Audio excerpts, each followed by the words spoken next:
জীবন, এই জীবনের সত্য কি? জন্ম, যেখান থেকে জীবন আরম্ভ হয়, নাকি সমাপ্তি? মৃত্যু, যেখানে জীবন শেষ হয়ে যায়। জীবনের সত্য এটা নয়, সব কিছু এটা নয়। ভালো করে ভেবে দেখলে কিছুই যায় আসে না যে আপনার জন্ম কোথায় হয়েছে, কিভাবে হয়েছে। এতেও কিছু যায় আসে না যে আপনার মৃত্যু কোথায় হবে, কিভাবে হবে। যায় আসে তখন গুরুত্বপূর্ণ হলো এটাই, যে জীবন আপনি যাপন করেছেন তার উদ্দেশ্য কি ছিল, কি ভাবনা নিয়ে আপনি বেঁচেছেন। এখন যদি আপনি এমন কিছু করেন যার দ্বারা এই সংসার আপনার থেকে জীবন যাপনের প্রেরণা পেতে পারে, মৃত্যুর পরেও আপনার কর্ম দেখে তা স্মরণ করে জীবনে বাঁচতে শেখেন, তাহলে তার তাৎপর্য হলো আপনি নিজের কর্মের দ্বারা, নির্বাচনের দ্বারা অমর হয়ে গেছেন।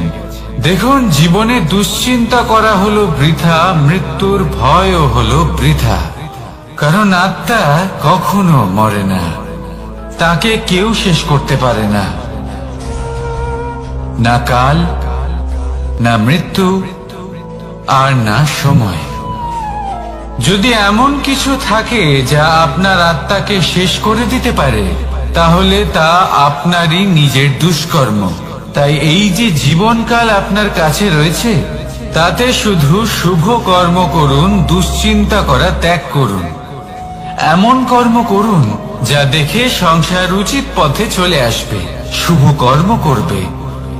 যদি আপনার মৃত্যুর পরে সংসার আপনাকে স্মরণ করে শিক্ষা লাভ করে, উচিত পথে চলে, প্রেরিত হয়, তাহলে আপনিও অমর হয়ে যাবেন। আসুন আমার সাথে ভালোবেসে বলুন, রাধা রাধা। কথায় আছে, যা কিছু অন্তর থেকে নিঃসৃত হয় তা অশুভ হয় না। অশুভ হলো সেই বোধ, সেই ইচ্ছে যা অন্তর থেকে নিঃসৃত হলেও কখনোই বিবেকের দ্বারা পরখ করা হয় না। এমনই একটা অনুভূতি হলো ক্রোধ। এই ক্রোধ আপনার বিবেকই হরণ করে নেয়, আপনার করুণা হরণ করে নেয়। আপনি ভাবনা চিন্তা করার যোগ্যতাই হারিয়ে ফেলেন। এবার যদি আপনি সংসারকে নিয়ন্ত্রণ করতে চান, ভবিষ্যতের উপর নিয়ন্ত্রণ রাখতে চান, বর্তমানের উপর নিয়ন্ত্রণ রাখতে চান, তাহলে প্রথমে নিজের ক্রোধের উপর নিয়ন্ত্রণ করা শিখতে হবে। কারণ এই ক্রোধ আপনার বন্ধু নয়, এ আপনার শক্তি নয়, এ হলো আপনার দুর্বলতা। আর এটা শত্রুর শক্তি বাড়িয়ে তোলে, আর শেষ পর্যন্ত ক্ষতি আপনারই হয়। তাই এই ক্রোধকে নিজের নিয়ন্ত্রণে রাখুন। অশুভ মন্তব্য আপনা থেকেই অসফল হয়ে যাবে। আসুন আমার সাথে ভালোবেসে বলুন, রাধা রাধা।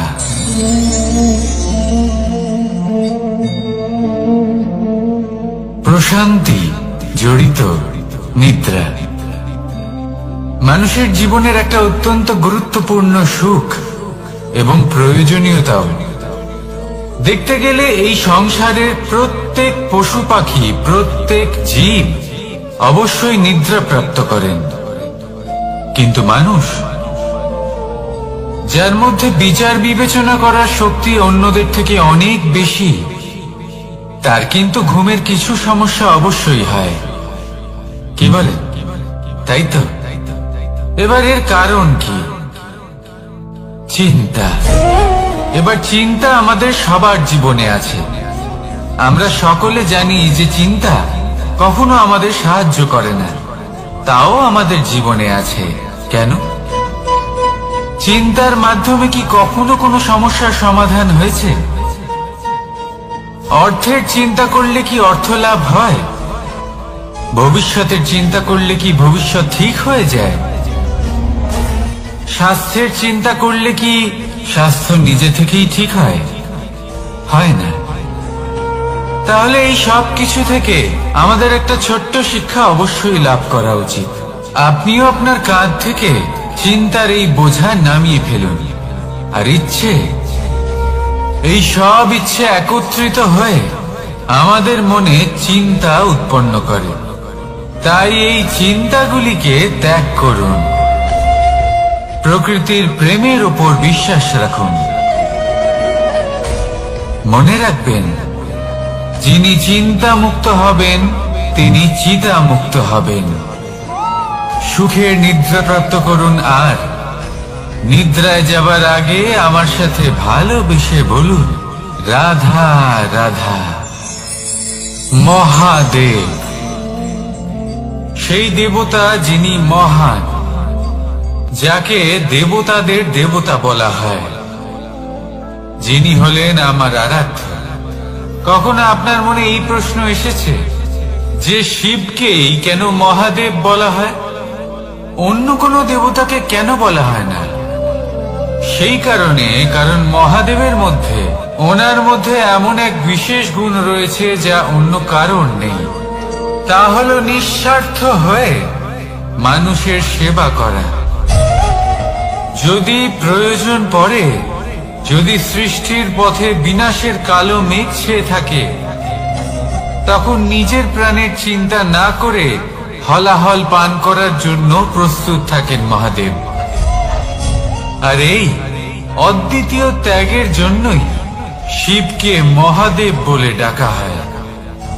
এবার যদি কোনো মানুষও নিঃস্বার্থ ভাবনার দ্বারা নিজেকে অর্পণ করে দেয় এই জগতের কল্যাণের জন্য, মানুষের সেবার জন্য, তাহলে তিনিও মহাপুরুষ, মহামানব হতে পারেন। যদি কেউ অভুক্ত থাকেন, তাহলে নিজের থালা থেকে অর্ধেক খাবার তাকে দিয়ে দিন। যদি কেউ অসুস্থ হন, তাহলে তাকে সেবা করার, চিকিৎসা করার চেষ্টা করুন। এই জীবন শুধু নিজের জন্য নয়, অন্যদের প্রতি, সমস্ত সংসারের প্রতি উৎসর্গ করুন। যদি এইসব মানুষ শিখে যান, তাহলে তিনি মহাদেবের পথে অগ্রসর হতে পারেন। যদি মানুষ নিঃস্বার্থ ভাবনার দ্বারা এই সংসারের সেবা করতে শিখে যান, তাহলে তিনি নিশ্চিত রূপে মহামানব অবশ্যই হতে পারবেন। আসুন আমার সাথে ভালোবেসে বলুন, রাধা রাধা। স্বর্ণ, হিরে, মুক্ত, মানিক, এই সব কিছুকে আগে পাথর বলা হতো। তাহলে এমন কি হলো যে এদের রত্ন বলা হয়? আর রত্ন তা বাস্তবে আসলে কি? এটা হলো সেই পাথর যাকে আগে আগুনের তাপ সহ্য করতে হয়েছে, পরখ করা হয়েছে, যাচাই করা হয়েছে, এদের কাটার চেষ্টা করা হয়েছে, কিন্তু তারা কখনোই নষ্ট হয়নি, বরং তারা আরো উদ্ভাসিত হয়েছে, আরো উজ্জ্বল হয়েছে, এই সংসারে আরো প্রকাশ ছড়িয়ে দিয়েছে। সেই জন্য এরা হলো এত অমূল্য, সেই জন্য এরা হলো বহুমূল্য, সেই জন্য এদের রত্ন বলা হয়। এবার মানুষের কাছেও এই নির্বাচনের অধিকার রয়েছে যে আমরা শুধু পাথর হয়ে থাকব নাকি রত্ন হয়ে থাকব। কিভাবে? আমাদের জীবনেও অনেক সমস্যা রয়েছে, বাধা আছে, বিপত্তি আছে। আমরা সেই বাধার তাপে উত্তপ্ত হই, এই সমস্যা আমাদের কাটার চেষ্টা করে। অনেক মানুষ বিভিন্ন পরিস্থিতি আমাদের ভাঙার চেষ্টা করে, কিন্তু আমাদের নষ্ট হলে চলবে না। যেভাবে এই রত্ন সমস্যার সম্মুখীন হয়ে পাথর থেকে রত্ন হয়েছে, সেইভাবেই আমাদেরও আমাদের সমস্যার সম্মুখীন হয়ে রত্ন হয়ে উঠতে হবে। এই সংসারে প্রকাশের স্রোত হয়ে উঠতে হবে। তাহলে এটাই করুন, আর আমার সাথে ভালোবেসে বলুন, রাধা রাধা। সংসারে সব থেকে বড় শক্তি আসলে কি? কেউ বলবেন শারীরিক শক্তি, কেউ বলবেন অস্ত্রের শক্তি, কেউ বলবেন জ্ঞানের শক্তি।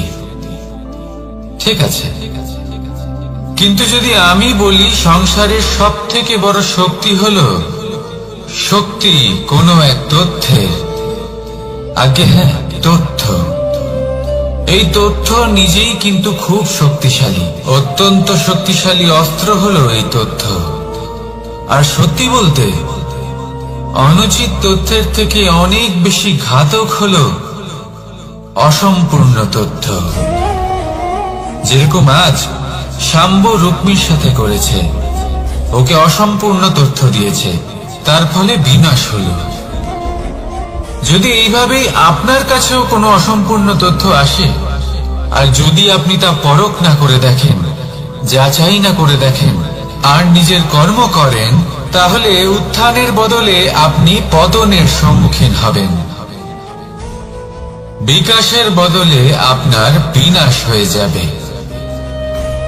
মনে রাখবেন একটা অত্যন্ত গুরুত্বপূর্ণ কথা, সঠিক তথ্য পাওয়া সঠিক তথ্য দেওয়ার থেকে অনেক বেশি গুরুত্বপূর্ণ। আশা করি এই কথা আপনি বুঝেছেন। জীবনে যখনই কোনো তথ্য আপনি পাবেন, সেই বিষয়ে ভেবে দেখুন, পরখ করে দেখুন, যাচাই করুন, তারপর নিজের কর্ম করুন। আমার সাথে ভালোবেসে বলুন, রাধা রাধা। ধর্ম এবং প্রেম, এই দুই হলো একই মুদ্রার দুই পিঠ। যদি এদের মধ্যে কোনোটা নষ্ট হয়ে যায়, তাহলে দ্বিতীয়টাও থাকে না। কখনো ভেবেছেন এমন কেন হয়? তার জন্য আগে আপনাকে বুঝতে হবে যে ধর্ম আসলে কি। ধর্ম সেটাই যা এই সংসারের প্রত্যেক মানুষকে একে অপরের সাথে সুখ এবং শান্তিতে থাকতে প্রেরণা যোগায়। এই প্রেরণার আধার হলো প্রেম। প্রেম সেটাই যা আপনার মধ্যে অন্য কারোর প্রতি করুণাবোধ জাগিয়ে তোলে, সম্মান জাগিয়ে তোলে। এবার যদি প্রেম চলে যায়, তাহলে সবার আগে বিনাশ হবে সম্মান আর করুণাবোধের। এবার যেখানে না প্রেম রয়েছে, না সম্মান রয়েছে, না করুণা রয়েছে, সেখানে ধর্ম কিভাবে বাস করবে? অশুভ ইচ্ছে জাগ্রত হয়ে ওঠে, ক্রোধ জাগ্রত হয়ে ওঠে, অহংকার জাগ্রত হয়ে ওঠে, আর তারপর আরম্ভ হয় অধর্মে। তাই যা যা ভাবনা আপনার অন্তরে প্রবেশ করছে, করতে দিন, কিন্তু যাই হোক না কেন, এই প্রেমকে নিজের থেকে দূরে যেতে দেবেন না।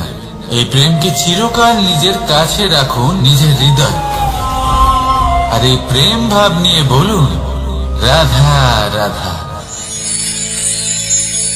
মানুষের জীবনে উন্নতি লাভ করার জন্য তিনটি স্তম্ভের প্রয়োজন হয়। প্রথম স্তম্ভ শিক্ষা। এই শিক্ষা আমাদের জ্ঞান প্রদান করে। দ্বিতীয় স্তম্ভ ব্যবসা, যার দ্বারা আমরা ধন উপার্জন করি। তৃতীয় স্তম্ভ হলো আমাদের ঈশ্বর, আমাদের ইষ্ট। এনার সাথে যদি আমরা জুড়ে থাকতে পারি, তাহলে এমন একটা মানসিক বল আপনি লাভ করবেন, যেটা এই সংসারে আর কোথাও পাওয়া সম্ভব নয়।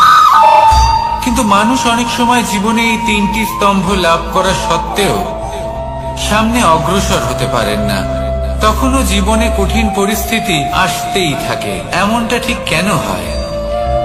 কারণ সে জীবনে এই তিনটি স্তম্ভ লাভ করে নেয়, জীবনে প্রয়োগও করে, কিন্তু তার ভিতের কথা সে ভুলেই যায়। যেমন প্রথম স্তম্ভ অর্থাৎ শিক্ষা। এই শিক্ষার আধার হলো শুভ চেতনা। যদি অন্তরে শুভ চেতনা না থাকে, তাহলে এই শিক্ষার কোনো গুরুত্ব থাকে না। দ্বিতীয় স্তম্ভ ব্যবসা।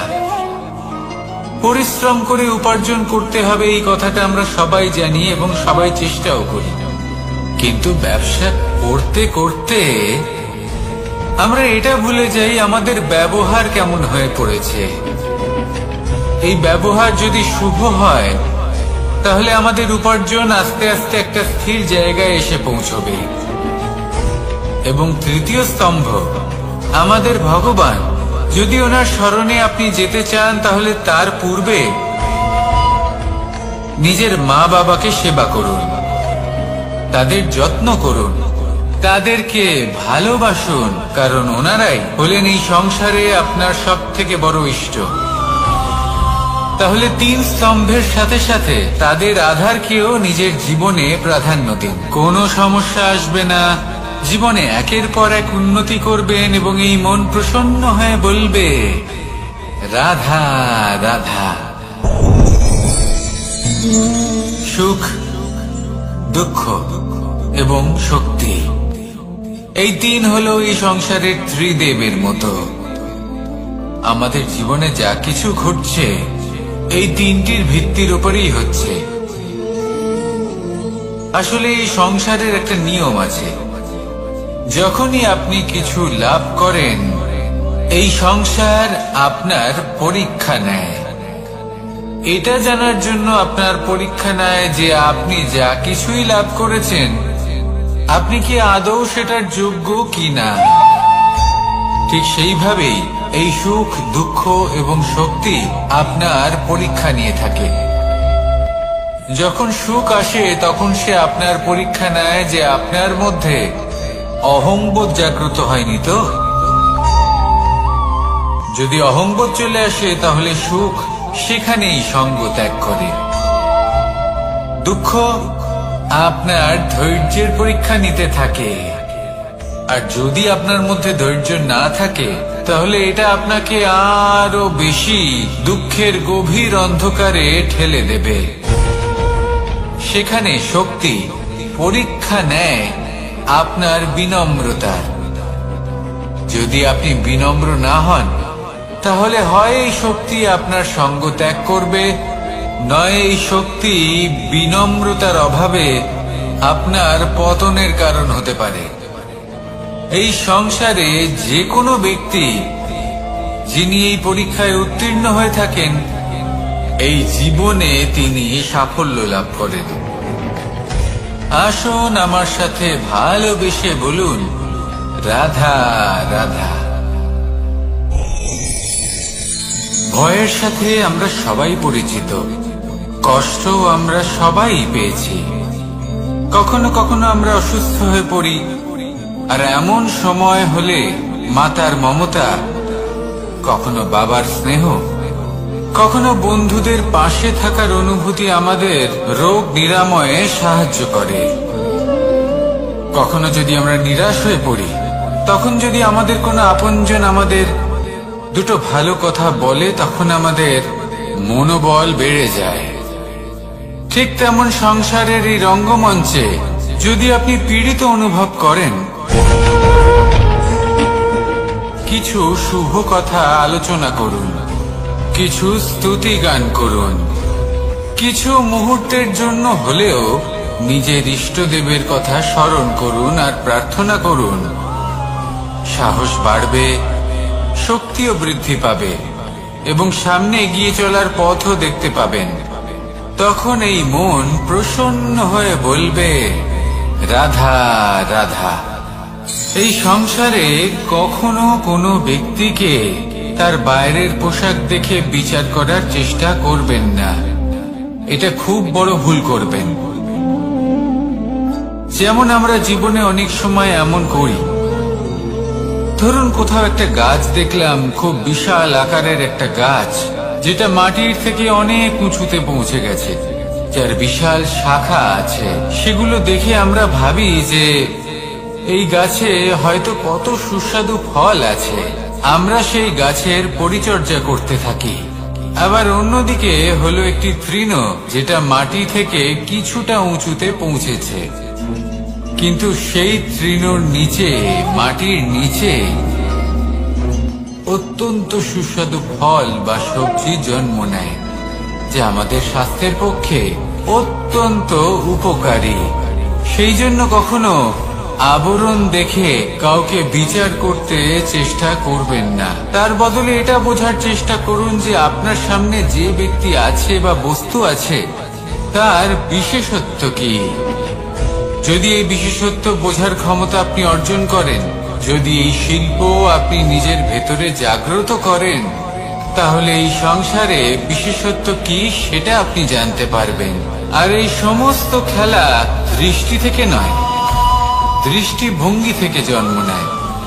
দৃষ্টিভঙ্গি সবসময় শুভ রাখুন আর আমার সাথে ভালোবেসে বলুন রাধা রাধা। যখন আমরা কোনো বনে প্রবেশ করি তখন এই সবুজ ঘাস দেখে, এই কোমল ঘাস দেখে আমাদের মন প্রফুল্ল হয়ে ওঠে। ভিন্ন ভিন্ন প্রজাতির ফুল, ভিন্ন ভিন্ন রঙের ফুল দেখে এই মন আনন্দে ভরে ওঠে।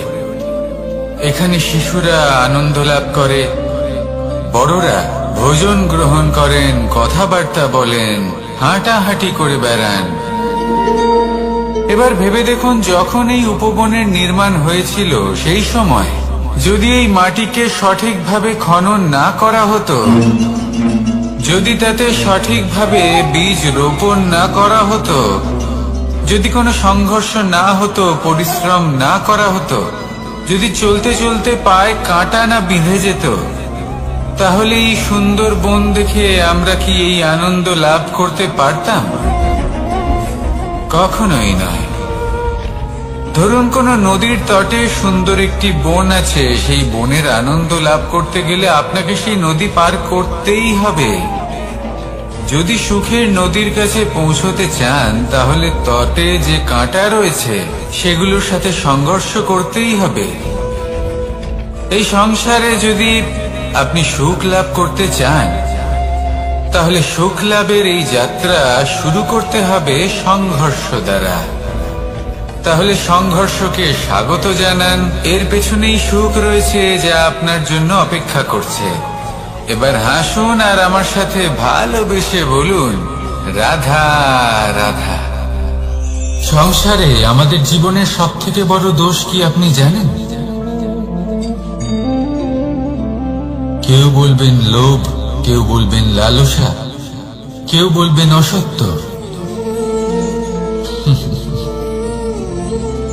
দেখুন, দুঃখের মূল কারণ হলো পরিশ্রম না করা। কিছু মানুষ ভাবেন যে আমি জীবনে কোনো পরিশ্রম করব না, অথচ আমি সবকিছু প্রাপ্ত করতে চাই। আর এমন এক কারণের জন্যই দূতের মতো খেলা আমাদের জীবনে প্রবেশ করার সুযোগ পায়। দূত, এই দূত আসলে কি? দূত অর্থাৎ কোনো পরিশ্রম ছাড়াই অন্য কেউ পরিশ্রম করে যা অর্জন করেছেন, যে সুখ সুবিধা অর্জন করেছেন, তা নিজের জন্য শুধুমাত্র একটা খেলার মাধ্যমে নিজের করে নেবার ইচ্ছে। আর এই ইচ্ছে অত্যন্ত বিনাশকারী হতে পারে। এই ইচ্ছে যদি আপনার বিবেক, আপনার মন, আপনার চেতনা, আপনার ভাবনা প্রবাহিত করে ফেলে, তারপরে আপনি চেষ্টা করতে শুরু করে দেবেন, আর সেইখান থেকেই আপনার পতন শুরু হবে। এই চেষ্টা করবেন যে অন্য কারোর জীবনের সমস্ত ধন, তার সমস্ত জীবন সম্পূর্ণভাবে নিজের করে নেওয়ার। কারণ প্রথমে আশা জাগ্রত হয়, আর এই আশা হতাশায় পরিণত হতে সময় লাগে। এই হতাশা কোনটায় পরিণত হতে সময় লাগে না, কোনটা লোভে পরিণত হতে সময় লাগে না, আর এই লোভ প্রতিশোধ স্পৃহাতে পরিণত হতে সময় লাগে না। আর যখন এই সব কিছু হয়, আপনি দুষ্ট হয়ে যান। আর সবাই জানেন যে প্রত্যেক দুষ্ট ব্যক্তির পতন হলো অবশ্যম্ভাবী। তাই নিজেকে দূতের থেকে দূরে রাখুন আর পরিশ্রমকে নিজের কাছে টেনে নিন। জীবনে আপনার যা যা স্বপ্ন রয়েছে, যা আপনি করতে চান, শুধুই পরিশ্রম দ্বারা অর্জন করুন। তাহলে তাই করুন আর আমার সাথে ভালোবেসে বলুন রাধা রাধা। জীবনে কিছু শেখা অত্যন্ত গুরুত্বপূর্ণ। এবার কি কি শিখতে হবে, সেই সব শেখানোর জন্য অনেক শিক্ষক রয়েছেন, কিন্তু কি শিখবেন না আর কি করবেন না, এটা আমাদের নিজের অভিজ্ঞতা দিয়ে শিখতে হয়। কিন্তু তার মানে এটা নয় যে যদি আপনাকে শিখতে হয় যে আগুনের তাপ কতটা, আপনাকে আগুনের মধ্যে হাত দিতে হবে না। অন্য কারোর অভিজ্ঞতা দ্বারাও শিখতে পারেন। প্রশ্ন শুধুমাত্র একটাই যে আপনি কি শিখতে চান নাকি চান না।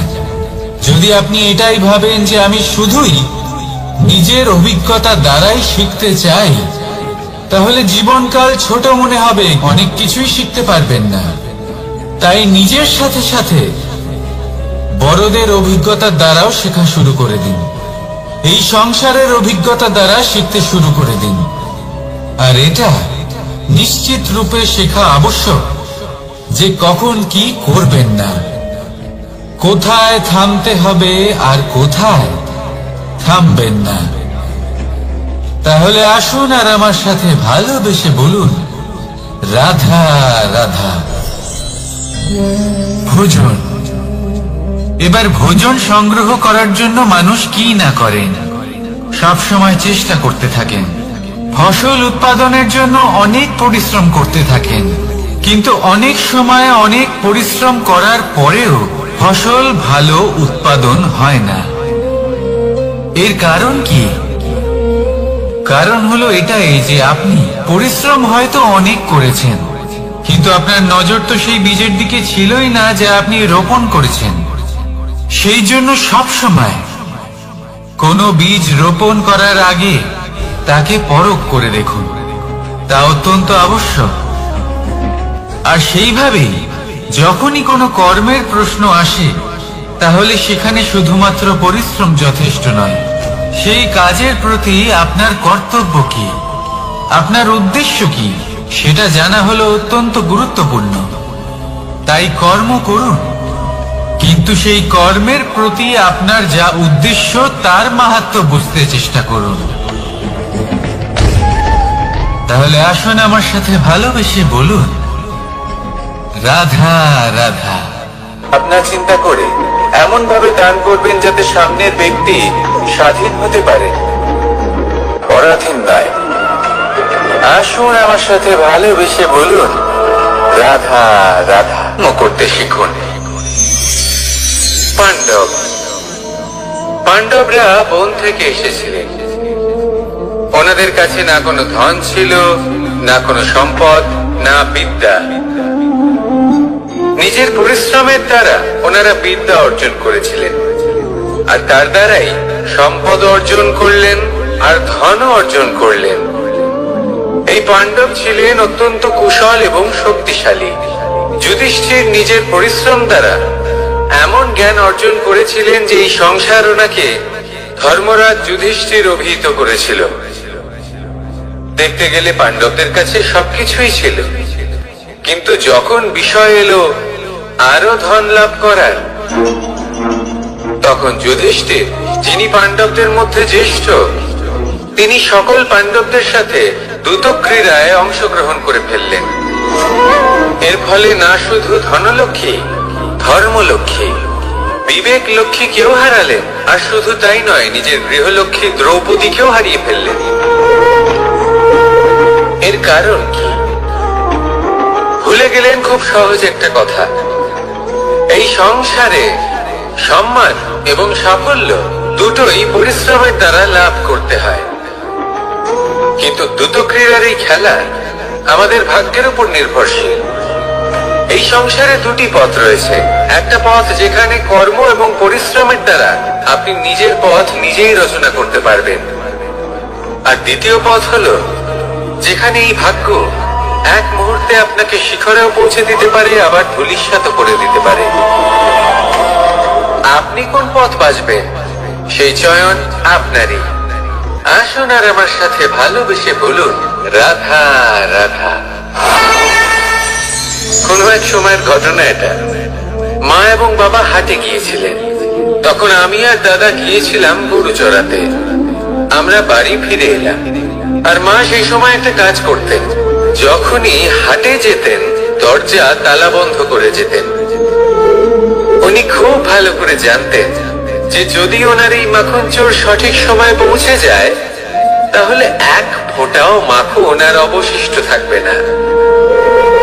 এবার ঘটনা কিছুটা এরকম হলো যে মা আর বাবা মাঝে মাঝে হাটে যেতেন, তাই মাঝে মাঝে এই দরজা তালা বন্ধ করতে হতো। যখন মা আর বাবা ফিরে এলেন, তখন বাবা ভুলে গিয়েছিলেন যে এই চাবির গোছা থেকে ঠিক কোন চাবিটা দরজার তালা খোলার জন্য উপযোগী। উনি চেষ্টা করতে শুরু করে দিলেন। একটার পর একটা চাবি দিয়ে উনি চেষ্টা করতে থাকলেন, কিন্তু সেই দরজার তালা তো খুলতেই চাইছিল না। ওনার মাথা থেকে ঘাম পড়তে শুরু করলো। তখন মা বললেন যে তালা ভেঙে দেওয়া যাক। মা চলে গেলেন, আর বাবা বললেন না না দাঁড়াও, আর কিছু চাবি বাকি আছে, এটা হয়তো খুলতে পারবো। মা হাতুড়ি নিয়ে চলে এলেন সেই তালা ভাঙার জন্য, আর তখনই বাবা শেষ চাবিটা প্রয়োগ করলেন আর দরজার তালা খুলে গেল। যদি উনি চেষ্টা না করতেন তাহলে এই তালাটাও ভেঙে যেত আর চাবিটাও নষ্ট হয়ে যেত, ঠিক কিনা? এবার এই ঘটনাটা আমি দেখেছিলাম, আর আমার মনে হলো যে কখনো কখনো এই চাবির গোছার মধ্যে থেকে শেষ চাবিটাও কিন্তু জীবনের দরজা খুলে দিতে পারে। সেজন্য আপনি যদি জীবনে সাফল্য লাভ করতে চেষ্টা করেন, নিজের লক্ষ্যে পৌঁছতে চান, তাহলে হার মানবেন না। হয়তো দেখবেন আপনার পরবর্তী প্রচেষ্টা বা এই অন্তিম প্রচেষ্টা আপনাকে সাফল্যের পথে নিয়ে গেল। তাই নিরন্তর প্রচেষ্টা করতে থাকুন, জীবনে সাফল্য লাভ করুন। যজ্ঞের আগুনকে শুভ বলে মনে করা হয়, আর সেখানেই চিতার আগুনকে অশুভ মনে করা হয়। এমনটা কেন হয়? এখানে বিষয়টা হলো লক্ষ্য, বিচার এবং সঙ্গের। যখন আমরা যজ্ঞ করি তখন আমাদের লক্ষ্য কি হয়? পরিবেশকে আরো পবিত্র করে তোলা, ইতিবাচক করে তোলা। আমাদের লক্ষ্য শুভ হয়। তারপরে আসে বিচার। এই পরিস্থিতিতে সেই বিচার হলো অগ্নি। স্ফুলিঙ্গ থেকে তীব্র আকার ধারণ করে সমস্ত কাঠকে পুড়িয়ে দেয় এবং সুগন্ধ ছড়িয়ে দেয়। অর্থাৎ যদি আপনার লক্ষ্য শুভ হয় তাহলে তার নিজেই শুভ বিচারধারাকে আমন্ত্রণ জানায়। এই শুভ বিচার তখনই আসবে যখন আপনার সংকল্প শুভ হবে। অন্যদিকে হলো চিতার আগুন। এর লক্ষ্য কি? একটা দেহকে পরধামে পৌঁছে দেওয়া। সবার শেষে সবকিছু আপনার উপরে নির্ভরশীল যে আপনি কোনটা চয়ন করতে চান। আপনার লক্ষ্য যদি শুভ হয় তাহলে আপনার বিচার এবং সঙ্গতি আর তার পরিণাম সবই শুভ হবে। আসুন আর আমার সাথে ভালোবেসে বলুন, রাধা রাধা। এই সংসারের প্রত্যেক বস্তুর, প্রত্যেক পরিস্থিতির, প্রত্যেক আবেগের দুটি দিক আছে। এর মধ্যে পার্থক্য করা সম্ভব শুধুমাত্র দৃষ্টিভঙ্গির দ্বারা। যদি কোনো ব্যক্তি পর্বত শিখরে দাঁড়িয়ে থাকেন তাহলে উনি এটাই দেখতে পাবেন যে এই জলের ধারা সমুদ্রের দিকে বয়ে চলেছে। আরেক ব্যক্তি যিনি সমুদ্রের কাছে দাঁড়িয়ে আছেন তার এটাই মনে হবে যে এই জলের ধারা সমুদ্রের দিকে আসছে। এখানে বিষয়টা হলো দৃষ্টিভঙ্গির, আর এটাই সময়ের সাথেও হয়ে থাকে। অনেক সময় মানুষ চিন্তিত হয়ে পড়েন, ত্রস্ত হয়ে পড়েন যে তার কাছে হয়তো খুব কম সময় আছে, তাতে তিনি অনেক কিছুই করতে পারবেন না, আর একটু সময় থাকলে খুব ভালো হতো। তিনি এভাবেও ভাবতে পারেন যে অল্প হলেও সময় বাকি তো রয়েছে, অর্থাৎ যা অবশিষ্ট আছে তাকে সংরক্ষণও করা সম্ভব, তাতে জীবন যাপনও করা সম্ভব। আর এটা নির্ভর করছে আপনার উপর। তাই দৃষ্টিভঙ্গি ইতিবাচক রাখুন। জীবনে দুই ধরনের আবেগ রয়েছে যার কোনো মূল্য নেই। আমার কথার অর্থ এটা নয় যে এদের কোনো গুরুত্ব নেই, গুরুত্ব যথেষ্টই রয়েছে, শুধু এদের জন্য আপনাকে কোনো মূল্য দিতে হয় না। প্রথম আবেগ হলো আনন্দ, প্রসন্নতা। এটা আপনি যে কোনো জায়গায় খুঁজে পেতে পারেন যদি আপনি খুঁজে পেতে চান।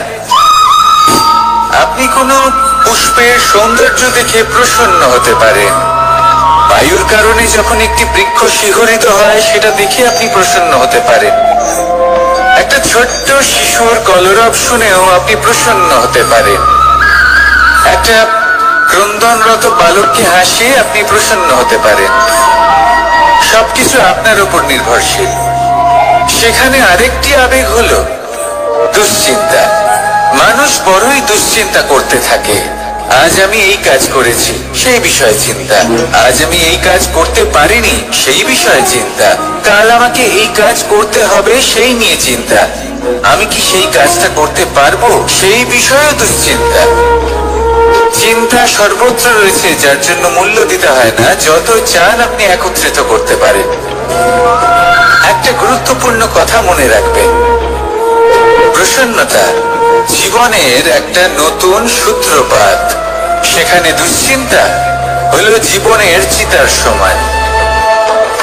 এবার এই দুটি আবেগ হলো মূল্যহীন, দুটোই আপনার সামনে আছে। কোনটা চয়ন করবেন আপনি, দুশ্চিন্তা নাকি প্রসন্নতা? সিদ্ধান্ত আপনারই।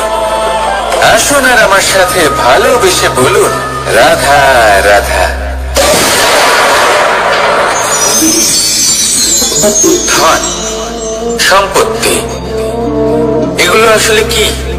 এগুলো শুধু সেই মূল্য যার দ্বারা আমরা কোনো কিছু অর্জন করতে পারি। এবার এই ধনের দ্বারা এই সংসারে অনেক কিছু লাভ করা সম্ভব, কিন্তু সেই সব কিছুই শুধুমাত্র ভৌতিক বস্তুই হবে। ভৌতিক সামগ্রী, ভৌতিক সুবিধা। অর্থাৎ আপনার কাছে যতই ধন থাকুক, তা আপনাকে শান্তির ঘুম এনে দিতে পারবে না। আপনাকে জীবনের বাস্তব সুখের অনুভূতি লাভ করাতে পারবে না, কারণ এগুলো ভৌতিক ধন। এই ভৌতিক বস্তুই অর্জন করাতে সক্ষম। বাস্তবিক ধন কি? যদি এই প্রশ্ন আপনার মনে আসে, তাহলে তার উত্তর আমি আপনাকে দেব একটা উদাহরণের মাধ্যমে। কখনো আপনি শুনে থাকবেন যে একজন পিতা আজীবন অনিষ্ট করেন, অনর্থ করেন, খারাপ কাজ করেন শুধু ধন অর্জনের জন্য। তিনি ভাবেন যে আমি ধন অর্জন করব আর নিজের সন্তানকে একটা উজ্জ্বল ভবিষ্যৎ প্রদান করব, একটা সুখ স্বাচ্ছন্দ্যময় জীবন দান করব। এবার সন্তান যখন জন্ম লাভ করে, তখন সে ভাগ্যের জোরে সেই ধন ভোগ করে। যেরকম সে পায়, সেরকমই তার ব্যবহার সে করে। কখনো আপনি এটাও দেখে থাকবেন যে সেই সন্তান সমস্ত ধন নষ্ট করে ফেলে, আর সেই পিতা যিনি সমস্ত ধন সঞ্চয় করেছেন, যিনি সেই ধনের প্রভু, আজ সেই ধনের প্রহরী হয়ে রয়েছেন। এবার এরকম কেন হয়? এরকম তখনই হয় যখন সেই পিতা বুঝতেই পারেন না যে তার জীবনের আসল ধন কি। সেই আসল ধন তার সন্তানকে সে দিতেই পারে না। যদি পিতা তার সন্তানকে কর্মের জ্ঞান দিতে পারেন, উচিত কোনটা অনুচিত কোনটা সেই শিক্ষা দিতে পারেন, সংস্কারের প্রকৃত শিক্ষা দিতে পারেন, তবে সেটা ধনের থেকে অনেক বেশি গুরুত্বপূর্ণ। এটাই হলো জীবনের বাস্তব ধন। আপনি সেই কথা তো অবশ্যই শুনে থাকবেন, কুসন্তান হলে ধন সঞ্চয় করে কি হবে, সুসন্তান হলে ধন সঞ্চয় করে কি হবে। সন্তান যদি কুপুত্র হয়, তাহলে সব নষ্ট করে ফেলবে, আর সন্তান যদি সুপুত্র হয়, তাহলে ধন থাকুক না থাকুক, সে নিজেই কর্মের পথে অগ্রসর হয়ে ধন অর্জন করবে আর নিজের জন্য এক উজ্জ্বল ভবিষ্যৎ করে তুলবে। তাই সন্তানকে সম্পদ দেওয়ার আগে কর্মের জ্ঞান দান করুন, সুশিক্ষা দিন, কারণ এটাই হলো জীবনের প্রকৃত ধন। আসুন আর আমার সাথে ভালোবেসে বলুন, রাধা রাধা। একবার একটা শেয়াল বনে বিচরণ করছিল। ও একটা ছোট্ট শাবক দেখতে পেল। ও ভাবলো, আজ একেই আমি খাবার হিসেবে গ্রহণ করব। আশেপাশে দেখলো কেউ দেখছে না তো, কেউ ছিল না, আর সেই শাবকের উপর আক্রমণ করল, যা হলো একটা ঘোর অপরাধ। বনের নিয়ম অনুসারে আপনি কখনোই শাবকের উপর আক্রমণ করতে পারেন না। তারপর এই খবরটা যখন রাজা সিংহ জানতে পারলেন, সভার আয়োজন করলেন। কিন্তু সেখানে শেয়াল বলল, আমি তো এরকম কিছু করিনি। কিন্তু যদি আপনি এরকম বলেন, কোনো প্রমাণ দিন, এর কোনো সাক্ষী আছে? তখন রাজা সিংহ পেঁচাকে ডেকে পাঠালেন, যে সেই মুহূর্তে বৃক্ষের শাখার উপর বসেছিল, সে সব কিছু দেখেছিল। পেঁচা সব সত্যি কথা বলল, আর শেয়ালকে মৃত্যুদণ্ড দেয়া হলো। এবার এই কাহিনী আমি আপনাকে কেন শোনালাম? কারণ মানুষও কখনো কখনো এরকম কর্ম করেন যা শিয়াল করেছে। এটা ভাবেন কেউ দেখছে না যখন আমি অনুচিত কর্ম করতেই পারি, কিন্তু না, আপনি যাই করুন না কেন কেউ না কেউ অবশ্যই তা দেখছে। কোনো ব্যক্তি না হলেও কোনো প্রাণী, না হলে কোনো যক্ষ বা দেব বা প্রেত। যদি এনারা কেউ না দেখেন, তাহলে ধরিত্রী মাতা দেখেন যেখানে দাঁড়িয়ে আপনি সেই কর্ম করছেন, তাই না? তাই একটা কথা সবসময় মনে রাখবেন, কে দেখছেন কে দেখছেন না সেই বিষয়ে ভাবা ছেড়ে দিন। এটা খুব সহজ কথা। আপনি যদি উচিত কর্ম করেন উচিত ফল পাবেন, যদি অনুচিত কর্ম করেন তাহলে আপনি অনুচিত ফল অবশ্যই পাবেন। সেই জন্য উচিত পথে চলতে থাকুন, উচিত কর্ম করতে থাকুন, আর আমার সাথে ভালোবেসে বলুন রাধা রাধা।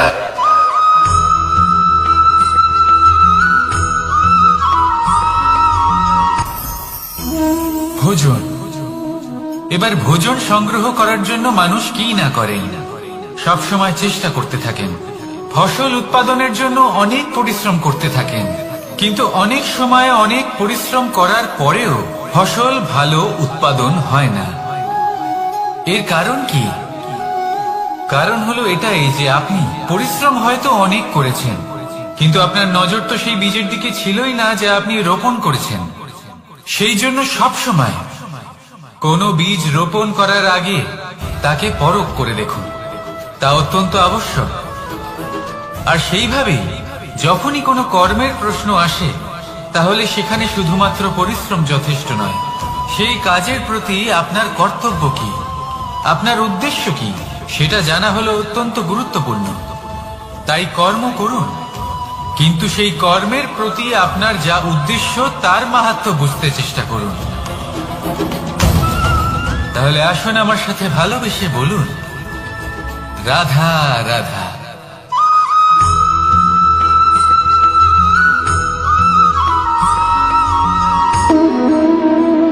সম্পর্ক হলো আমাদের জীবনের একটি আধার।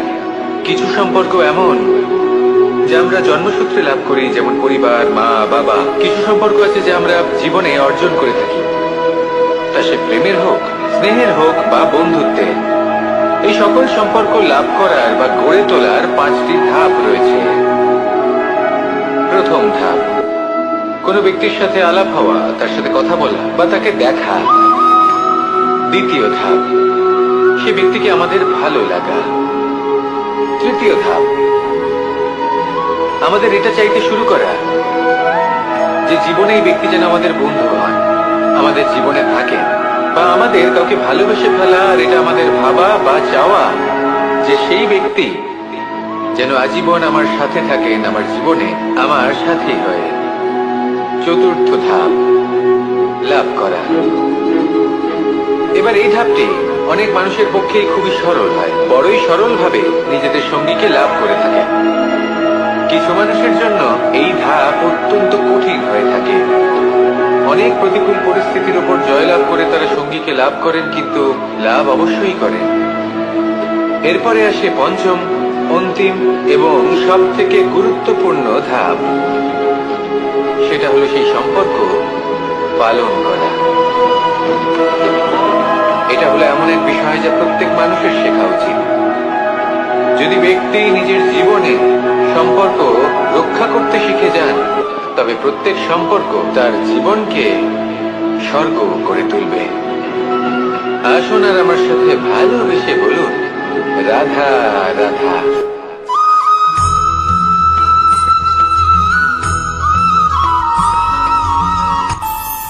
আমাদের মনে যখন কোনো প্রশ্ন ওঠে, কোনো দ্বন্দ্ব জাগে, তখন আমরা যাই আমাদের গুরুর কাছে, আমাদের আরাধ্যের কাছে গিয়ে জিজ্ঞেস করি।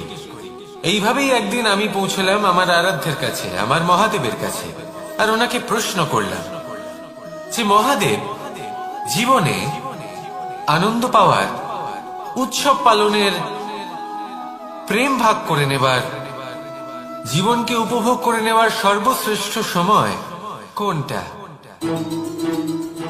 মহাদেব হাসলেন আর উনি বললেন, জীবনে উৎসব পালনের সব থেকে শ্রেষ্ঠ দিন হলো মৃত্যুর ঠিক আগের দিনটা। প্রেম ভাগ করে নেওয়ার সব থেকে শ্রেষ্ঠ মুহূর্ত হলো মৃত্যুর ঠিক আগের মুহূর্ত। জীবনকে উপভোগ করে নেওয়ার সর্বশ্রেষ্ঠ প্রহর হলো মৃত্যুর এক প্রহর পূর্বে। তখন আমি চমকে গেলাম। আমি বললাম, কিন্তু মহাদেব, মৃত্যু তো অনিশ্চিত, আমরা জানিও না কবে আমাদের মৃত্যু হবে। মহাদেব আবার হাসলেন। উনি বললেন যে যদি আমরা এভাবে জীবন কাটাই যে আমরা জীবনের প্রত্যেক দিন, প্রত্যেক মুহূর্ত, প্রত্যেক প্রহর শেষ বলে মনে করি, তাহলে আমাদের সমস্ত জীবন আনন্দের সাথেই অতিবাহিত হবে। কি বলেন?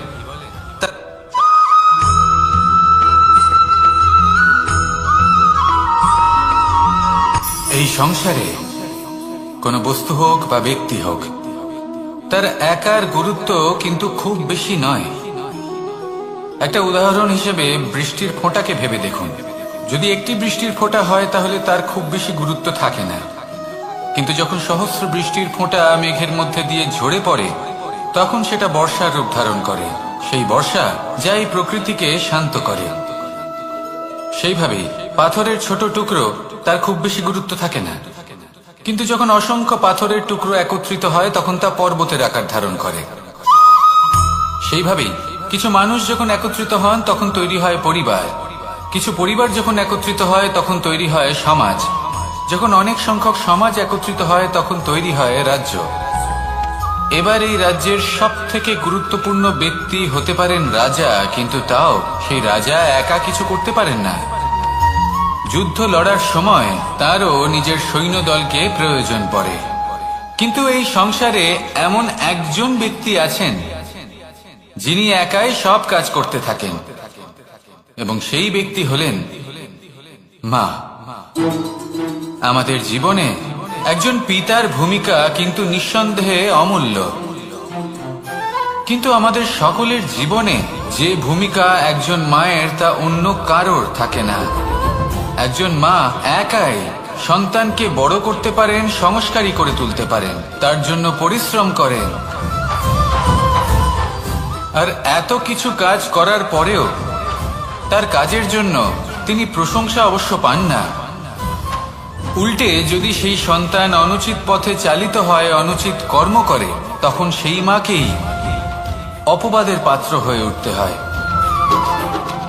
আমাদের জীবনে মায়ের যোগদান কতটা সেটা বুঝুন। আপনাকে বড় করে তোলার জন্য উনি কতটা পরিশ্রম করেছেন সেটা বুঝুন। আজ থেকে, এখন থেকে, এই মুহূর্ত থেকে মাকে সম্মান করতে শিখুন। যখন সময় পাবেন, যখন সুযোগ হবে, তখন তার প্রশংসা করুন, ওনারও ভালো লাগবে। আর মায়ের এই মমতার জন্য, তার এই ভূমিকার জন্য আসুন সবাই মিলে আমরা তাকে প্রণাম করি, আর সকলে মিলে ভালোবেসে বলি, রাধা রাধা।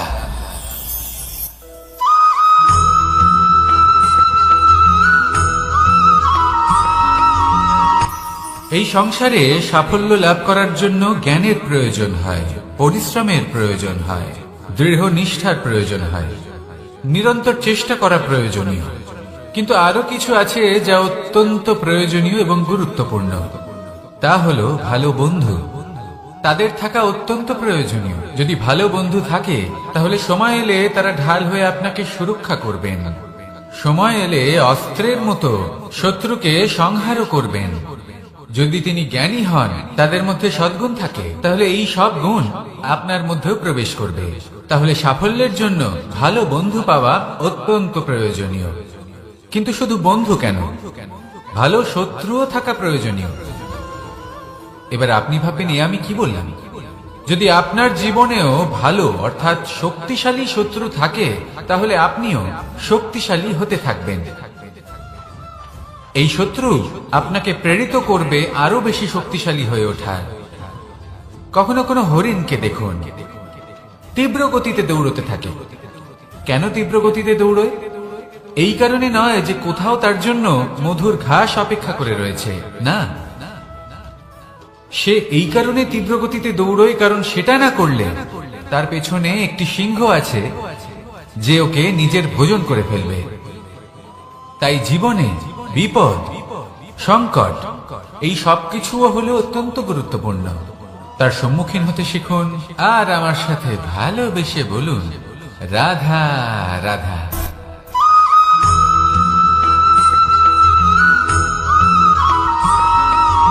কথায় আছে, প্রত্যেক পুত্র তার পিতার প্রতিচ্ছবি হয়, আর সমস্ত প্রতিচ্ছবি চায় যেন সে তার অস্তিত্ব প্রাপ্ত করতে পারে। পুত্র চায় সে যেন তার পিতার মতো হয়, বা কখনো কখনো তার থেকেও শ্রেষ্ঠ হয়। সেটা কোনো অনুচিত ব্যাপার নয়। অনুচিত তখন হয় যখন পুত্র নিজের পিতার মতো হবার স্বপ্ন পূরণ করতে গিয়ে বা তার থেকেও শ্রেষ্ঠ হওয়ার স্বপ্ন পূরণে অনুচিত পথের আশ্রয় নেয়। কারণ তারপরে সে তার পিতার গুণগুলি আত্মসাৎ করতে চায় না। সে শুধুই এটা চায় যে সংসারের চোখে যেন আমি শ্রেষ্ঠ প্রমাণিত হই। এটা অনুচিত। সংসারে এমন অনেক মানুষ আছেন যারা এই কারণে শ্রেষ্ঠ হওয়ার চেষ্টা করেন যাতে তার পরিবারের তার পিতার সম্মান বৃদ্ধি পায়। এমনও মানুষ থাকেন, আর এটাই হলো পার্থক্য উদ্দেশ্যের। মনে রাখবেন, যদি আপনার উদ্দেশ্য শুভ হয় তাহলে পথও শুভ হবে, যদি আপনার উদ্দেশ্য অশুভ হয় তাহলে পথও অশুভ হবে। তাহলে নিজের পিতার মতো হবার চেষ্টা অবশ্যই করুন, তার থেকেও শ্রেষ্ঠ হওয়ার চেষ্টা অবশ্যই করুন, কিন্তু মনে রাখবেন আপনার সংকল্প আর আপনার উদ্দেশ্য এই দুই শুভ হওয়া উচিত। তাহলে আসুন আর আমার সাথে ভালোবেসে বলুন, রাধা রাধা।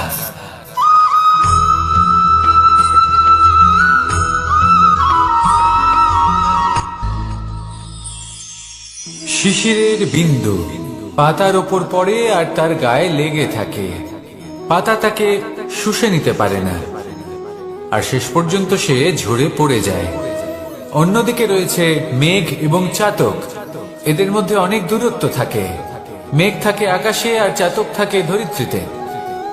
কিন্তু যখন এই মেঘ থেকে বৃষ্টি ঝরে পড়ে, এই চাতক কিন্তু সেই জলই পান করে, নয়তো সে তৃষ্ণার্ত থেকে যায়। এবার অন্যদিকে দেখলাম শিশির বিন্দু আর পাতার এই সম্পর্ক। এরা খুব কাছাকাছি থাকে, ঘনিষ্ঠও থাকে।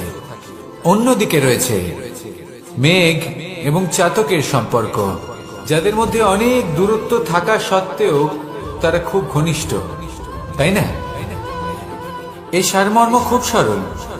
এই নৈকট্য, এই দূরত্ব, তা আপনার সম্পর্কে প্রভাব কিছুতেই ফেলতে পারে না। এই নৈকট্য, এই দূরত্ব, এইসব হলো শুধুমাত্র মনের ব্যাপার। কখনো আপনি অনুভব করেছেন আপনি কারোর থেকে অনেক অনেক দূরে আছেন, অনেক দূরে আছেন, তাও সেই ব্যক্তির প্রতি আপনি টান অনুভব করেন। সেখানে আপনি কারোর সাথে প্রত্যেক দিন অতিবাহিত করেন, সমস্ত জীবন অতিবাহিত করেন, সব থেকে বেশি সময় তার সাথে অতিবাহিত করেন, তাও তার প্রতি সেই টান অনুভব করেন না। এই সংকেত হলো মনের দূরত্বের। তাহলে মনের এই দূরত্ব দূর করুন আর আমার সাথে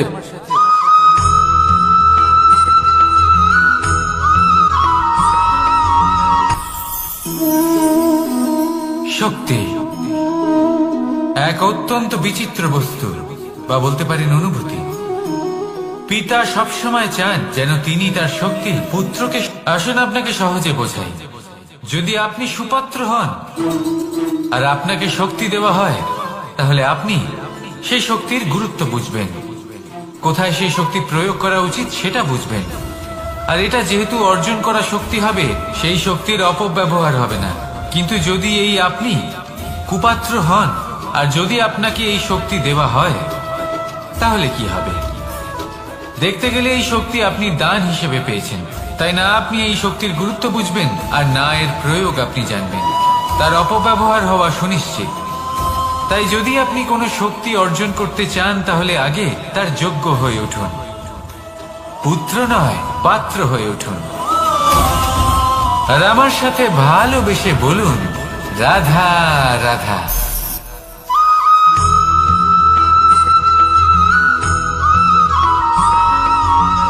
ভালো, শুধু ওনাদের কঠোর ব্যবহার দেখলে আমরা একটু ভয় পেয়ে যাই। এবার ওনাদের এই কঠোর ব্যবহার আমাদের ভালো না লাগলেও অত্যন্ত আবশ্যক, কারণ মাতার থেকে আমরা যে শক্তি লাভ করি তা যেন নিয়ন্ত্রণ হারিয়ে বিধ্বংসী না হয়ে ওঠে। আমরা যেন কোনো কুপথে না চলে যাই, আমরা কখনো যেন দোষ না করে ফেলি। শুধু সেই জন্য পিতা এবং গুরু একটু কঠোর হয়ে ওঠেন, এবং ওনাদের এই কঠোর আচরণ ভবিষ্যতে গিয়ে আমরা অবশ্যই বুঝতে পারি। জীবনে কিছু বছর আমরা এগিয়ে যাই আর তারপর আমরা বুঝতে পারি যে বাবা এবং গুরু আমাদের যথেষ্ট ভালোবাসতেন, কিন্তু ওনাদের ভালোবাসার বহিঃপ্রকাশ আলাদা। প্রয়োজনীয় হলো এটা দেখার, এটা বোঝার যে শুরু থেকে আমাদের প্রতি ওনাদের আচরণ কেমন ছিল। ওনাদের কঠোর হওয়ার পেছনে ওনাদের ভালোবাসাটা বোঝার চেষ্টা করুন, ওনাদের চিন্তাটা বোঝার চেষ্টা করুন, ওনাদের পথপ্রদর্শনের আড়ালে আপনার ভবিষ্যতের জন্য যে পরিকল্পনা ওনারা করেছেন সেটা বোঝার চেষ্টা করুন। তখন আপনারা বুঝতে পারবেন ওনাদের ভালোবাসাকে। আপনার মনের মধ্যে আপনা থেকেই ওনাদের প্রতি সম্মান জেগে উঠবে। নিজের পিতা এবং নিজের গুরু এই দুজনের প্রতি কৃতজ্ঞতা প্রকাশ করুন আর আমার সাথে ভালোবেসে বলুন, রাধা রাধা।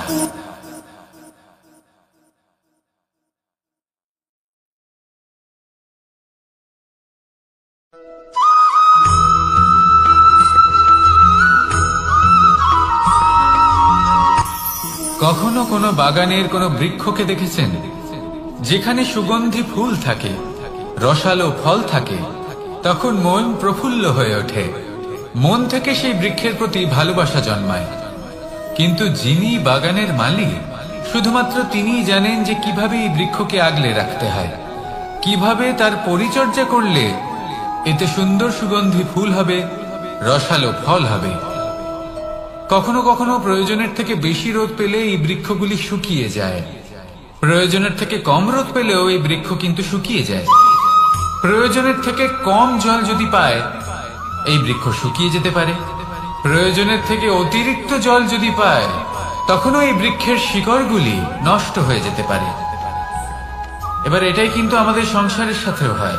আমাদের সংসারের সকল প্রতিভাশালী ব্যক্তি, যেমন লেখক, বিচারক, প্রবক্তা, যোদ্ধা, এদের সবার ক্ষেত্রে এই কথাটাই প্রযোজ্য। যদি বেশি প্রশংসা করা হয় তাহলেও এরা হারিয়ে যাবেন। প্রয়োজনের থেকে বেশি যদি নিন্দা করা হয় তখনও তারা নত হয়ে পড়বেন।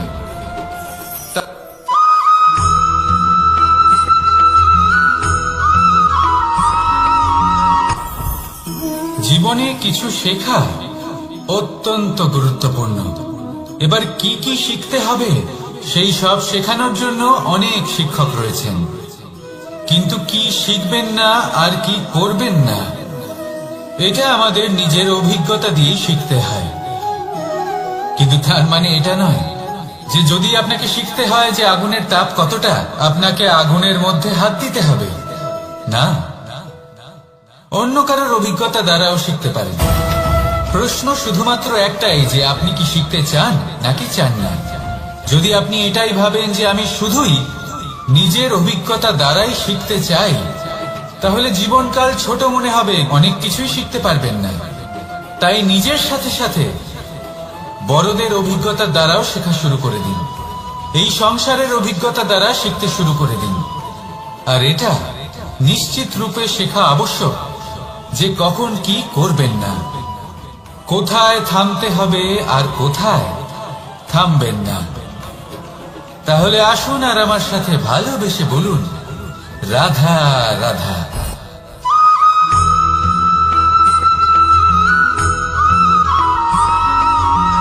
এই সংসারে সব থেকে বেশি কোমল বস্তু হলো রেশম। এই রেশম এতটাই কোমল হয় যে এর পুরো একটা থান শুধুমাত্র একটা হাতে ধরা সম্ভব।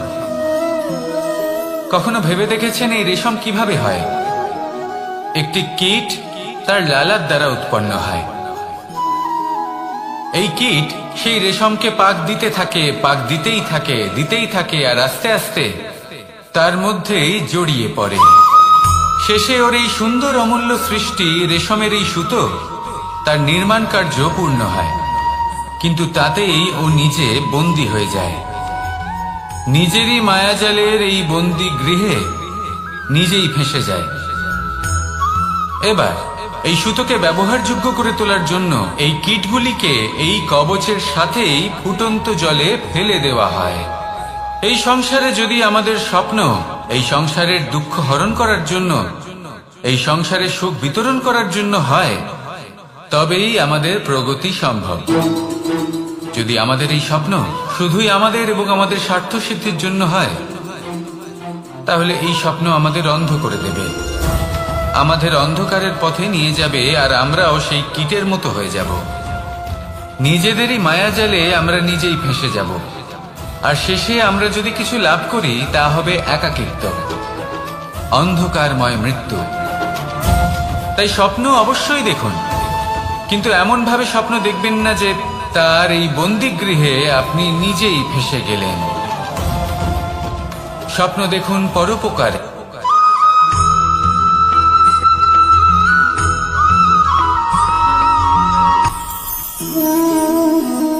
শক্তি এক অত্যন্ত বিচিত্র বস্তু, বা বলতে পারেন অনুভূতি। পিতা সবসময় চান যেন তিনি তার শক্তি পুত্রকে। আসুন আপনাকে সহজে বোঝাই।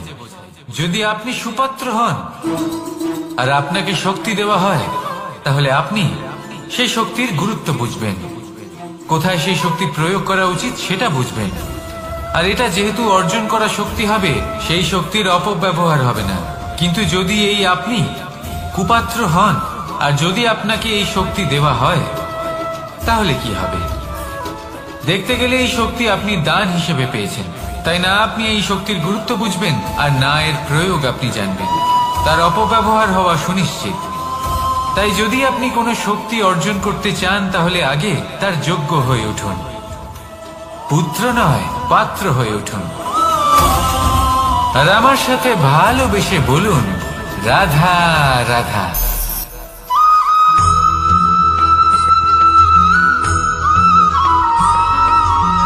এই সংসারে প্রত্যেক মানুষ এটাই চান যে তিনি যেন ধনবান হন, আর্থিক অবস্থা তার ভালো থাকে, ওনার বাড়িতে লক্ষ্মীর আগমন হয়। কিন্তু সেটা হবে কি করে, সেটাই হলো প্রশ্ন। কেউ বলেন যে যদি পরিশ্রম করো তাহলে ধন অর্জন সম্ভব, কেউ বলেন যে যদি বিদ্যা লাভ হয় তবেই ধন অর্জন সম্ভব, কেউ বলেন যে যদি বলশালী হও তবেই সম্পন্ন থাকবে। ভালো কথা, যদি তাই হয়ে থাকে, তবে দিনমজুর সারা দিন পরিশ্রম করেন, তিনি কেন ধনী হন না? অনেকজন বিদ্বান মানুষ আছেন এই সংসারে, তারা কেন ধনবান হন না? অনেক সংখ্যক বলশালী ব্যক্তি আছেন, তাদের কাছে ধন নেই কেন? তাদের কেন ধনের অভাব হয়? আবার এমনও কিছু মানুষ আছেন যারা পরিশ্রম করেন, তারা দিনমজুর, কিন্তু তারা ধন অর্জন করতে পারেন। কিছু বিদ্বান ব্যক্তি আছেন যাদের কাছে অধিক মাত্রায় ধন রয়েছে। কয়েকজন বলশালী ব্যক্তি রয়েছেন যাদের কাছে।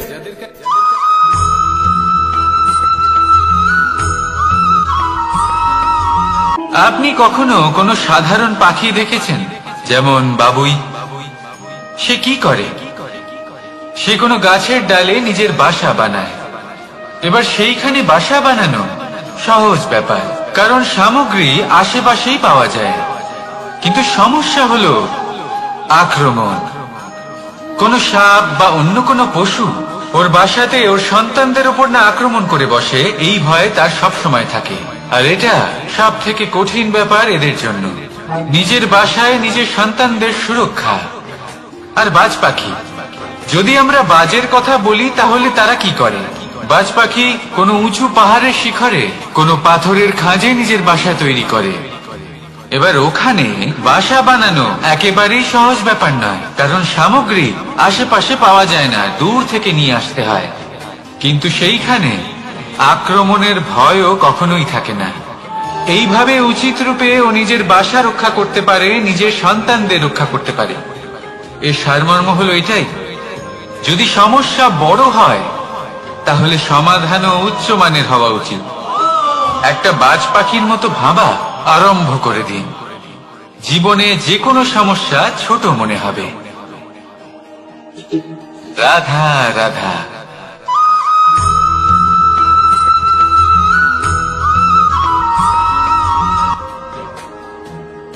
ভাগ করে নেওয়া বা বন্টন করা প্রত্যেক মানুষের জীবনে অবশ্যই হয়ে থাকে, আর অনেক সময় এটা জীবনে অতি আবশ্যক হয়ে পড়ে। কিন্তু ভাগ করার মনোকামনা তার থেকেও বেশি গুরুত্বপূর্ণ হলো যে কোন ঘটনার আধারে এই বাটোয়ারা হলো। অনেক সময় এই বাটোয়ারা হলো শান্তির প্রতীক, আবার অনেক সময় এই বাটোয়ারা বিপ্লব ঘটাতে পারে, এমন এক বিপ্লব যা মহাযুদ্ধ ঘটিয়ে দিতে পারে। দেখুন, বাটোয়ারা সম্পত্তির হোক বা হোক ভিক্ষার, শিক্ষা কিন্তু একটাই। জীবনে অনেক সময় বাটোয়ারা দরকার হতে পারে, কিন্তু যতদূর সম্ভব তা এড়িয়ে চলুন, একসাথে মিলে এগিয়ে চলুন। কারণ দেখুন, এই যে বাটোয়ারা ভাগ করে দেয়, আর সেখানেই একতা আপনাকে অগ্রসর করে। তাহলে আপনিও এটাই করুন, একসাথে মিলে সামনে এগোন, আর আমার সাথে ভালোবেসে বলুন, রাধা রাধা।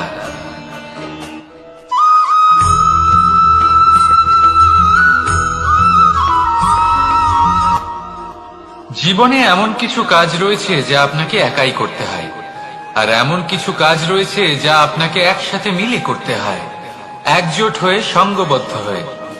এবার সঙ্গবদ্ধ বলতে কি বোঝাতে চাইছি? আমি তাদের কথা বলছি না যারা বাস্তবিকভাবে একে অপরের সাথে কাজ করেন। আমি তাদের কথা বলছি যারা একে অপরের থেকে দূরে থেকেও একে অপরকে বিশ্বাস করেন। আমি আগেও বলেছিলাম, সমস্ত বিশ্বের আশা বিশ্বাসেই বসবাস করে, তাই না? তাই যেখানে সমস্ত বিশ্ব আছে, সমস্ত সংসার আছে, সেইখানেই বিশ্বাস রয়েছে। তাই আপনার আশেপাশে এমন দল সঙ্গবদ্ধ করুন যাদের আপনার উপর বিশ্বাস আছে, আর যাদেরকে আপনি বিশ্বাস করতে পারেন। তাহলে আসুন আর আমার সাথে ভালোবেসে বলুন, রাধা রাধা।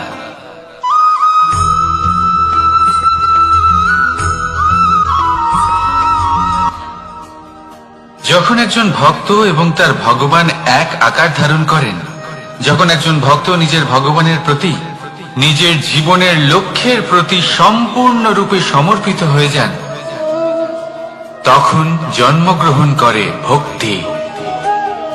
আর তখন সংসারের সমস্ত আশা তিনি ত্যাগ করতে পারেন। সমস্ত আশা শেষ হতে পারে, কিন্তু মানুষের সঙ্গ ভক্তি কখনো ত্যাগ করে না। যখন ভক্ত ও ভগবান এক আকার ধারণ করেন, এক হয়ে যান, তখন রথী এবং সারথীর মধ্যে কোনো পার্থক্য থাকে না, তারাও এক হয়ে যান। একটাই ব্যক্তিত্ব, একটাই অস্তিত্ব। আর সেই জন্যই কখনো কখনো রথীর আদেশ ছাড়াই সারথী রথ চালিয়ে দেন, আবার কখনো সারথীর পরামর্শ ছাড়াই রথী আক্রমণ করে ফেলেন। এ তো শুধুমাত্র আরো একটা গুণ সেই সারথীর মধ্যে, যিনি ধর্ম স্থাপনার মহান কাজে আমার সারথী হতে চলেছেন। তাহলে আসুন আমার সাথে ভালোবেসে বলুন, রাধা রাধা।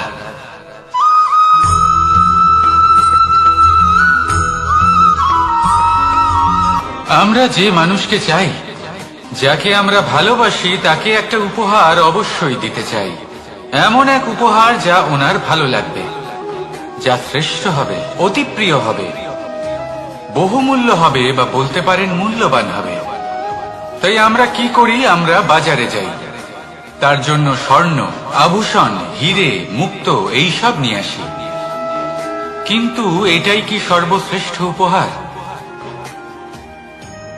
কখনোই না। সর্বশ্রেষ্ঠ উপহার হলো স্বাধীনতা, তাকে নিজের মনের মতো বাঁচার স্বাধীনতা।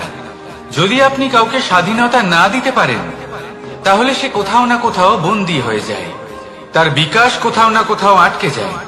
কিন্তু যদি আপনি কাউকে স্বাধীনতা দিতে পারেন, তাহলে আপনি দেখবেন ও সমস্ত সংসারকে, এই জীবনকে নিজের দৃষ্টিভঙ্গি দিয়ে দেখবে, বুঝবে যে কোনটা হলো উচিত আর কোনটা হলো অনুচিত। আর এটাই হলো সর্বশ্রেষ্ঠ। আর এবার যদি কাউকে স্বাধীনতার মাধ্যমে এত বড় একটা শক্তি দিতে পারেন, তাহলে আপনি আমাকে বলুন, এর থেকে বড় উপহার আর কি হতে পারে? আসুন আর আমার সাথে ভালোবেসে বলুন, রাধা রাধা।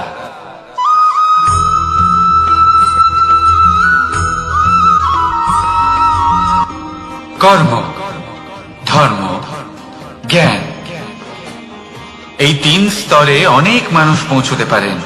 অনেকে এই পরীক্ষা দিয়ে তাতে উত্তীর্ণ হয়ে যেতে পারেন, কিন্তু শিখরে পৌঁছে শাসন তিনিই করতে পারেন যার কাছে এই চতুর্থ গুণটিও থাকে,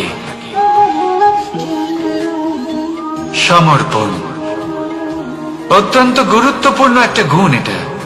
এই সমর্পণ আসলে অত্যন্ত গুরুত্বপূর্ণ।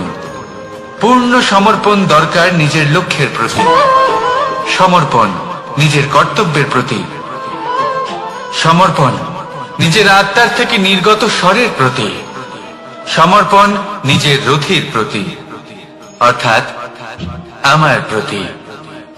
এবার এই পরীক্ষায় অত্যন্ত কঠিন এক বাঁক আসতে চলেছে, যেখানে সারথীকে সমর্পণের নিরিখে পরীক্ষা করা হবে, আর তাতে উত্তীর্ণ হওয়ার পরেই তার হাতে ধর্ম স্থাপনের রথের রাশ তুলে দেওয়া হবে।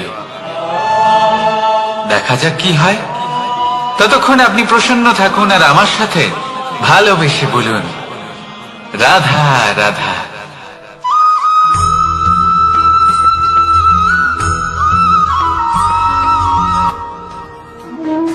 কর্ম, ধর্ম আর কর্তব্য, এই 3টি একে অপরের সাথে জড়িত। আর অনেক সময় এই 3টি পালন করতে করতে আমাদের সেই ব্যক্তির সামনে গিয়ে দাঁড়াতে হয়, তার বিরুদ্ধেই যেতে হয় যাকে আমরা সব থেকে বেশি ভালোবাসি।